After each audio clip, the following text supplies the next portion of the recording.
네, 우리는 오바댜서를 보고 있습니다. 오바댜는 한 장으로 구성되어 있고 구약 성경에서 가장 짧은 본문을 갖고 있습니다. 그래서 이러한 본문을 어떻게 우리가 봐야 될지 약간 의문을 갖고 있죠. 그래서 이 오바댜의 내용이 좀 독특합니다. 그것은 오바댜서의 내용이 에돔에 남은 자가 없을 것이다. 에돔의 철저한 심판을 선언하고 있는 것이 오바댜의 내용입니다. 그런데 우리가 아모스 9장 12절에 보면 그들이 에돔의 남은 자와 내 이름으로 일컫는 만국을 기업으로 얻게 하리라. 이 일을 행하시는 이는 여호와의 말씀이니라. 그래서 저는 이 아모스 9장 12절과 오바댜의 말씀이 이렇게 불일치되는 것을 이제 약간의 이제 포인트로 먼저 말씀을 드리고 싶어요. 오바댜 9장 12절에는 그들이 에돔의 남은 자와 내 이름으로 일컫는 만국을 기업으로 얻게 하리라. 이 일을 행하시는 이는 여호와의 말씀이니라. 이렇게 되어 있고요.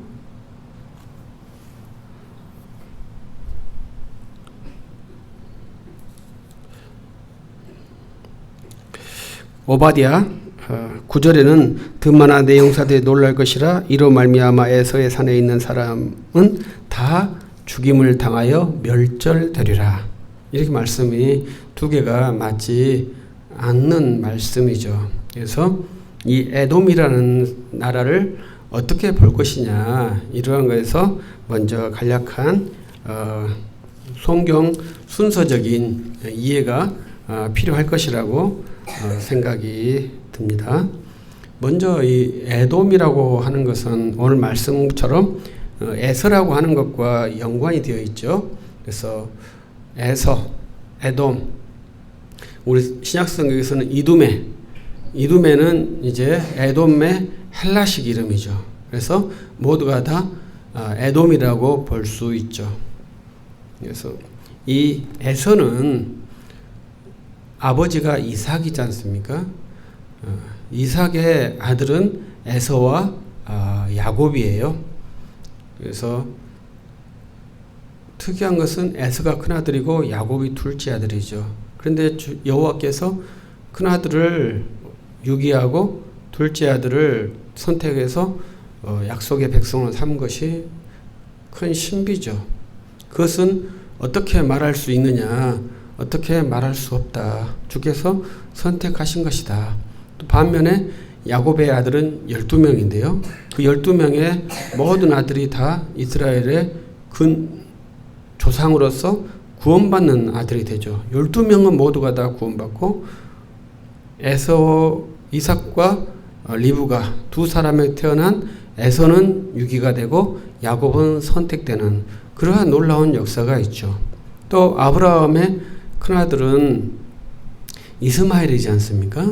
이스마엘은 여종의 아들이기 때문에 배척되었다 이렇게 말하는데 성경 법에는 그러한 법은 없죠. 그런데 그렇게 배척이 되었고 사라의 아들인 이삭이 약속의 아들이 되었습니다. 그것도 여호와께서 규정하신 것이죠. 그래서 우리들이 훈련하는 것 중에 하나가 하나님께서 하시면 정당하다. 이러한 훈련이 우리 사람에게 필요해요. 크리스찬에게는 필요해요. 이것이 불법을 하자는 게 아닙니다. 그래서 우리가 가끔 불법적인 행동을 할 때 하나님께서 하시고자 하면 하신다 이렇게 표현을 하기도 하는데 그러한 의미가 아니라 절대적인 권위자로서의 하나님의 권위를 주님은 성경을 통해서 드러내고 있는 것입니다. 그래서 우리들이 그 말씀을 어떻게 수납하고 어떻게 지켜서 내 삶의 모습으로 보일 것이냐, 이런 것이 아주 큰 우리들의 과제죠. 여러분들은 하나님을 전능자로 섬기고 계시는가요? 그 전능자로 섬기는 하나님을 섬긴다는 그 모습이 여러분들의 삶에서는 어떻게 나타나고 있습니까? 여전히 우리가 정의로운 크리스찬이라고 말하면서 민주주의, 법치주의만 주장하는 거 있지 않습니까? 그것은 하나님의 법이 아니다 이 말이죠. 하나님의 법은 이 법치를 넘어선 영적인 세계로 가야 해요. 그래서 이 법치보다 더 탁월한 영적인 세계를 구현해낼 수 있는 능력이 크리스찬들이죠. 여전히 인간의 최고의 단계, 법치주의 이 수준에 머물러 있으면서 그 수준으로 가자고 주장하는 것이 정의로운 그리스도인이라고 말하는 것은 부당합니다. 우리는 영적인 크리스찬이기 때문에 이 세상의 법치주의를 추구하는 것이 아니라 주님의 이 영적인 통치가 우리에게 실현되고 그 영적인 능력으로 주의 자녀를 일구어낼 수 있는 새 생명을 탄생시킬 수 있는 그리고 그들을 보호할 수 있는 그러한 능력이 있는 기관으로 설 수 있는 것이 우리들이 해야 할 일이죠. 그때 가장 중요한 것이 인간의 방식이 아닌 하나님의 방식이다. 이것을 우리가 강조하지 않습니까? 그 하나님의 방식이 뭐냐 이거죠. 그것은 모든 법들이 다 정해져 있지만 그 법이 지당하지만 하나님께서는 그 법으로 오시는 것이 아니라 자기의 방식대로 오신다는 것이죠.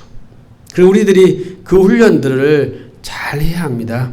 우리들은 교회법도 있고 세상법도 있고 교회법도 지켜야 되고 세상법도 지켜야 합니다.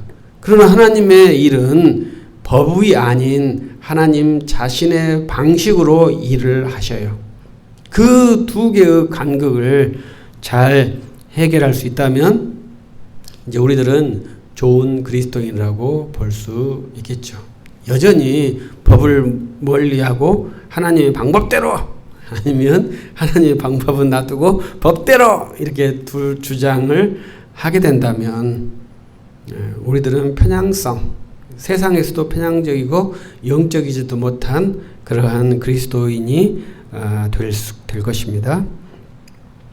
이 오바댜에서는 특이하게 에돔을 심판하는 것을 아주 정확하게 말씀을 하고 있어요. 그래서 에돔의 죄들은 뭐냐면 형제, 야곱이 이스라엘이 너희 형제 아니냐.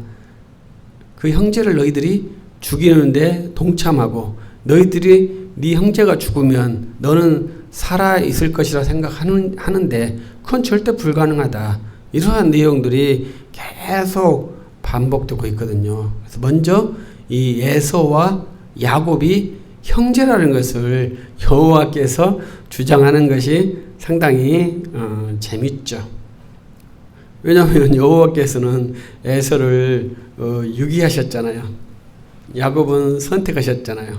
그러면서 에서에게 형제라는 것을 강조하시는 것이 좀 맞지 않지 않습니까? 근데 우리가 잘 생각해 보면 이삭이라는 분이 정말로 특이하신 분이죠.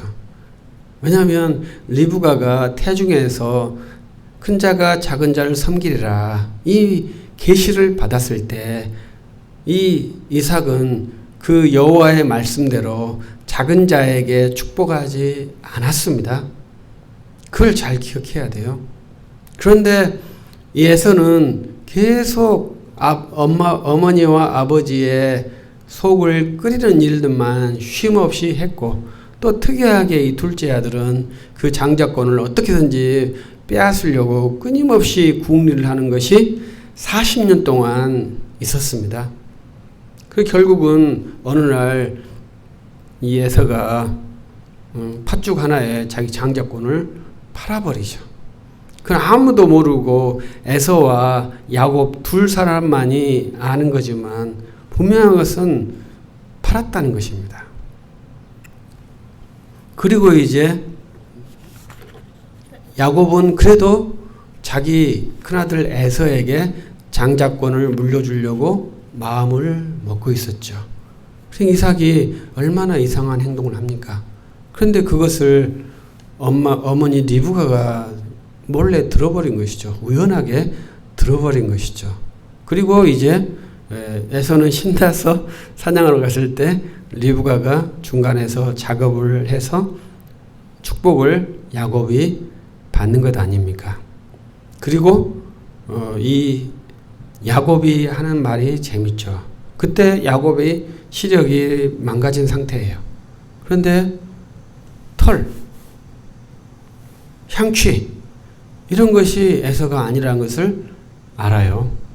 그러나 거기에 장자의 축복을 하는 것이죠.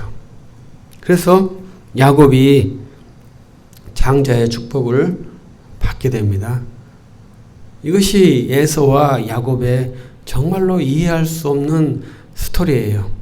그런데 에서는 끝까지 자기의 잘못을 인정하지 않는 것의 특징이죠. 그것이 에서의 가장 심각한 문제입니다. 그리고 오늘 말씀 보면 에서의 처소가 아주 높은 산악지역에 거주했던 것으로 보입니다. 그런데 여호와께서 더 황당하게 독수리처럼 높아도 별 사이에 있어도 내가 그 자리에서 너희들을 끌어내서 멸절시키겠다고 말씀하시는 거예요. 에서는 지정학적으로 굉장히 안정적인 위치에 둥지를 틀고 거기에서 안정하게 자기의 그 구역을 다스리고 있었어요. 그 안정적인 위치에서 불완전한 야곱의 후손들이 사는 것에 대해서 괴롭히고 망하기를 바라고 망했을 때 그들에서 그 망한 뒤집것을 탈취하려고 노력하는 그러한 에돔을 여호와께서 심판하시겠다고 하시는 말씀이 이 오바댜의 내용입니다. 그 에돔을 철저하게 심판하시겠다고 하시는 내용이 오바댜의 내용이에요. 그래서 이 말씀을 보면 여호와께서 에돔을 아예 싸그리 심판하시고 제거하시겠다 이러한 소리로 들리지만 우리가 아모스 9장 12절에서 에돔의 남은 자도 열방의 모든 남은 자도 돌아와서 열국의 여호와의 나라를 이룰 것이다. 이러한 예언은 여전히 유효하죠. 그런데 이 오바댜는 특이하게 에돔에 대해서 아주 처절하게 심판을 선언하고 있다는 것이죠. 그래서 이러한 의미에 대해서 왜 이렇게 에돔에 대해서 처절하게 여호와께서 지금 선언하고 있는지 잘 이해를 할 수가 없습니다. 근데 우리가 총에 들어오지 못하는 것은 모압 족속, 암몬 족속이에요. 그리고 이 에돔 족속도 상당히 위험한 족속이죠. 그러나 가장 심각한 족속은 모압 족속과 암몬 족속이에요. 근데 모압 여인 룻이 메시아의 후손에 있죠. 총에도 들어오지 못할 여인의 피에 메시아의 혈통이 들어가 있는 겁니다. 그래서 주님께서 의도하시는 바 총에 들어오지 못하도록 모압과 암몬을 법으로 규정해 놓았는데 그 피의 후손으로 예수 그리스도가 태어난다고 마태 사도가 선언을 딱 했죠. 룻기가 선언하고 있죠. 여호와의 하나님의 놀라운 섭리가 도대체 어디 있겠습니까? 당신은 분명히 모압과 암몬 족속은 절대로 총에 들어오지 못한다 이렇게 선언을 했는데 그 모압의 여인의 후손에 다윗이 있고 메시아이신 예수께서 있다는 것이죠. 하나님께서 상당히 논리 배반적인 행동을 하시는 것 아니겠습니까? 그러나 하나님의 구원의 경륜, 하나님의 뜻은 인간이 합리적으로 계산하는 방식이 아닌 하나님의 방식이 있기 때문에 우리는 그 방식을 헤아릴 수가 없어요. 하나님의 방식을 헤아릴 수 없는 것은 우리는 인간의 방식도 헤아리지 못하기 때문이에요. 대한민국의 법이 얼마나 많습니까? 그 법을 아는 사람이 도대체 몇 명이 있겠습니까? 우리들이 아는 것은 우회전할 때 이제 정지해야 벌금 얼마 안 낸다. 이런 것만 아는 수준이지 대한민국의 헌법과 형법과 민법과 상법과 얼마나 많은 법이 있는데 대한민국 국민이 그 법을 누가 알겠습니까? 변호사가 그 법을 알겠습니까? 변호사도 민법 전문가, 형법 전문가가 있었고 형법에서도 뭐 항목의 전문가가 있을 정도라고 저는 생각을 해요. 변호사, 검사기 때문에 우리나라의 법 체계를 정확히 파악한다? 이건 불가능한 일이죠. 그래서 우리들은 법으로서 의를 이루는 것이 불가능한 겁니다. 그런데 이 하나님께서는 그 법의 방식이 아닌 자기의 방식이 있는데 그 하나님의 방식을 우리는 이해할 수 없기 때문에 믿음으로 하나님께서 하셨다면 내가 아멘으로 응답을 하겠습니다. 그리고 나에게 무엇인가 판단하라고 말씀하신다면 나의 현재 기준에서 최선을 다해서 양심을 다해서 판단하겠습니다. 이렇게 말하는 것이지 내가 현재 판단을 했기 때문에 그것이 진리다. 이것이 정당하다. 이런 인간은 존재할 수가 없죠. 그러나 하나님만큼은 절대적으로 선하시고 완전하시고 우리를 온전케 하시는 전능하신 하나님이시죠. 그래서 우리가 성경을 볼 때마다 이 에돔, 모압, 암몬 이러한 사람들 족속을 볼 때마다 놀랍고 신비로운 하나님의 세계를 볼 수가 있습니다. 그런데 오늘 이 오바댜에서 이렇게 심각하게 에돔을 비판하는 이유는 이제 이것은 제가 나름으로 생각을 하는 것입니다. 그것은 이제 400년 뒤에 있을 예수님의 시대에 대한 예언이라고 저는 봐요. 예수님께서 십자가에 돌아가셨잖아요. 그때 예수님을 십자가에 못 박으라고 주도적인 위인 한 명이 헤롯이라는 사람입니다. 헤롯은 이듬의 사람의 헤롯의 아들이에요. 에돔 사람이라 이 말이죠. 이 1세기 유대인들은 헤롯이 왕으로 다스리는 그 백성으로 살 때 부끄러움이 없었다는 거죠. 그리고 헤롯 땅이 있었고 로마의 통치에 긍정하는 세리가 있었고 로마의 통치에 부정하는 그런 열심당이 있었고 이러한 모든 국민들의 의견이 나누어져 있었던 것이 1세기 유대 땅의 모습이라고 볼 수 있습니다. 그러나 분명한 것은 그 당시의 왕은 이 에돔 사람이었다는 것이죠. 에돔이 통치하고 거기에 총괄하는 일을 이제 로마가 한 것이죠. 그래서 로마가 에돔의 통치권을 인정해주는 그러한 형태로 유다 땅이 1세기에 유지되었다는 것이죠. 그때 이스라엘 사람들은 로마를 공격하지 않았고 에돔 사람들의 통치에 반대하지 않았고 그들의 통치에 의해서 죽는 예수님을 조롱한 그러한 사건이 있다는 것이죠. 그래서 우리가 이 에돔 사람이라고 하는 것은 매우 위험하게 봐야 될 하나의 족속이에요. 왜 그러냐면은 이 에돔은 이삭이라고 하는 공통 집안에서 발생된 그러한 세력이지 않습니까? 로마는 아예 이질적인 세력이에요. 그러나 에돔은 이삭이라고 하는 공통 집안에 있는 형제라는 것이죠. 그 형제가 아니라 이 형제가 형제를 죽이는데 주도하고 조롱하고 형제를 수탈하려고 준비하는 그러한 형제라는 것이죠.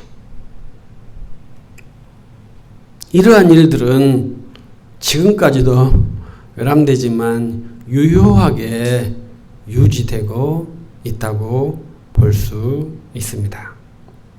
칼빈은 자기가 로마 가톨릭 교회를 비판할 때 로마 가톨릭이 유대교의 제사장주의를 그대로 답습하고 있다. 이렇게 비판을 했어요. 그러니까 이 에서의 세력이 그대로 유지되고 전통되고 있다. 그리고 형제를 죽이려 한다. 이렇게 비평을 한 것이죠. 우리가 독일에서 루터파하고 로마 가톨릭파하고 전쟁을 했기 때문에 5대5로 균등했다고 생각할 수 있겠습니다만은 그렇지 않습니다. 로마 가톨릭 세력이 훨씬 강했습니다. 그러나 그 강한 세력을 루터를 지지하는 세력에서 버텨내서 무승부를 만들어낸 아주 기적같은 일이지, 균등한 세력을 해서 30년 동안 전쟁을 한 것이 아닙니다. 그래서 결국은 두 종교를 인정하는 그런 형태로서의 제국을 운영하는 것이 독일의 현재 모습이죠. 그래서 여전히 독일이라는 나라에는 이 두 개의 종교가 유지되는 그러한 나라예요. 누가 형이고 누가 동생이겠습니까? 여전히 형이 동생에 대한 위협,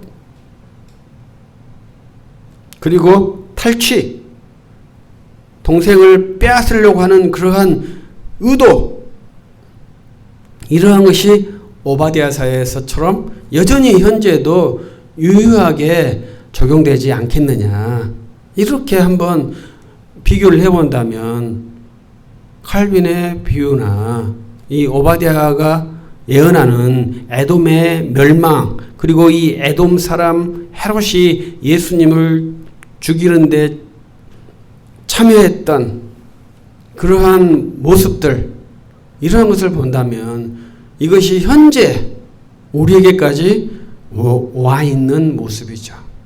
이것은 교회 안에서 여전히 형제들끼리 싸우면서 형제가 형제라고 하면서 싸웠는데 형제가 망하지 않으니까 배가 아파서 죽는 그러한 모습이 있다면 그것이 형제라고 볼 수 있겠습니까? 형제가 안 싸울 수는 없죠. 경쟁을 안 할 수는 없죠. 가장 치열하게 경쟁하는 것은 제1번이 형제입니다. 어렸을 때 같이 살았잖아요. 형 동생으로.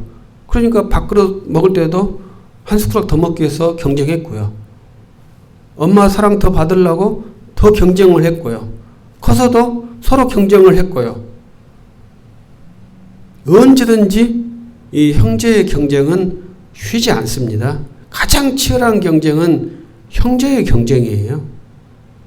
혈육적으로 그렇습니다. 형제가 우애가 있다?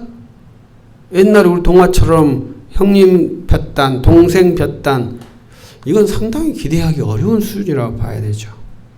본래 형제는 경쟁 관계입니다. 그러나 진짜 형제는 경쟁을 하더라도 잘 됐을 때 배가 아프더라도 뒤통수를 때리지 않고 발은 걷지 않고 망했을 때 그 망한 것을 빼앗아 가져오려고 하지 않는 그것이 형제지 않겠습니까? 그런데 이 에돔은 망했냐? 아이고 잘 망했다. 빨리빨리 거두어드려야지. 이러한 식으로 자기 배를 채우는 형제가 어디 있습니까? 그러한 형제의 원리 도식을 만들면 안 됩니다.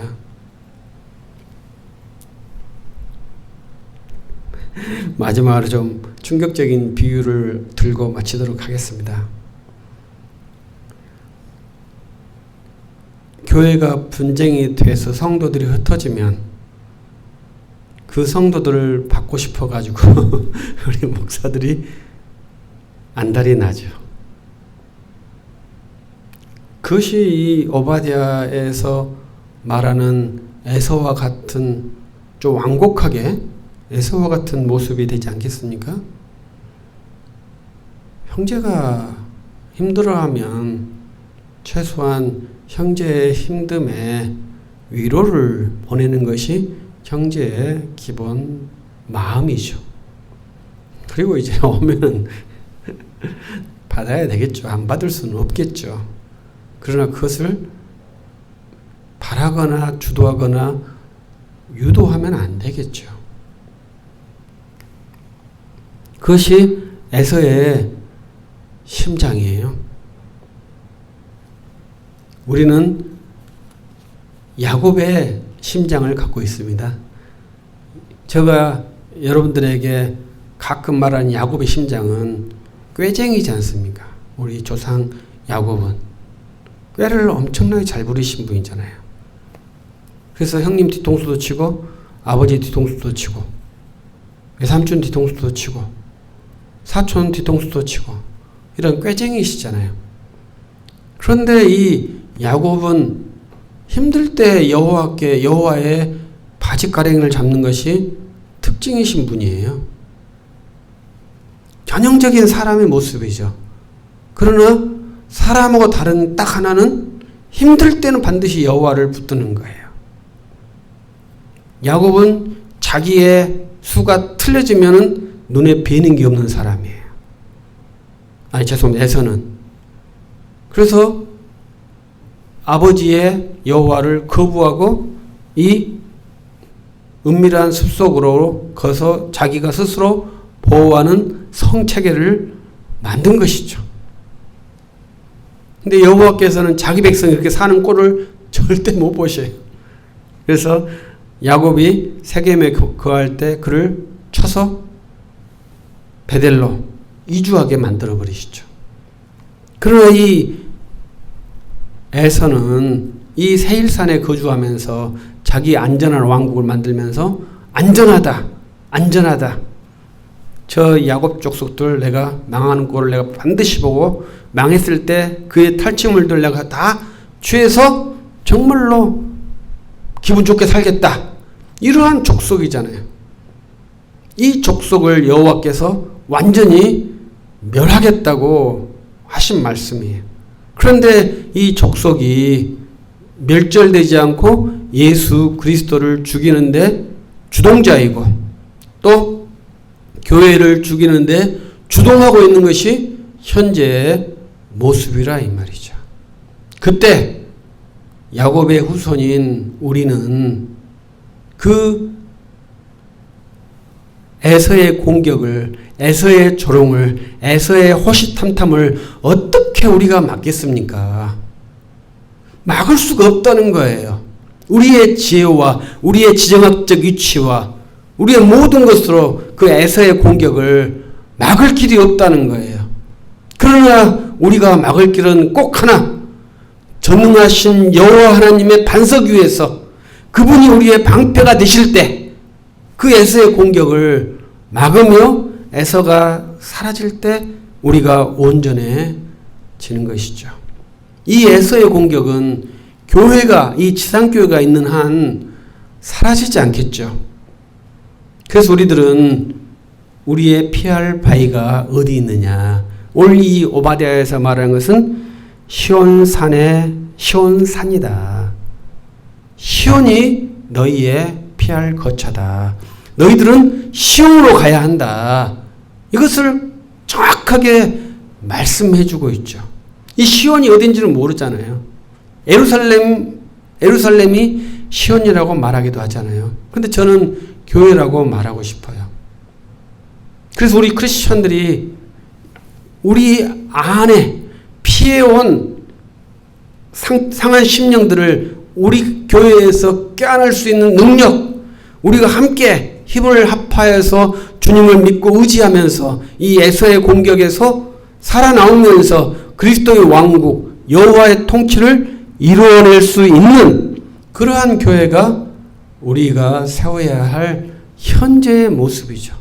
그래서 주님께서 이 에서의 나라를 완전히 붕괴시킬 때까지 우리는 건재해야 하고 그리스도의 복음을 증거해야 되고 오직 주님의 보호로만 세상의 보호 방식이 아닌 높은 처소에서 보호되는 안전한 보호처가 아닌 주님이 보호하시는 그러한 공동체에서 그러한 담 안에서 그러한 반석 위에서 우리가 살아가면서 에서 집단의 침이 줄줄줄줄 우리 보면 언제 저놈들 잡아먹을까 이렇게 하고 있는 그 모습을 보면서도 우리는 주님의 일을 감당해내는 그러한 크리스찬이 되어야 하는 것이죠. 그래서 가끔 없애주라는 말을 저는 이제 하지 않거든요.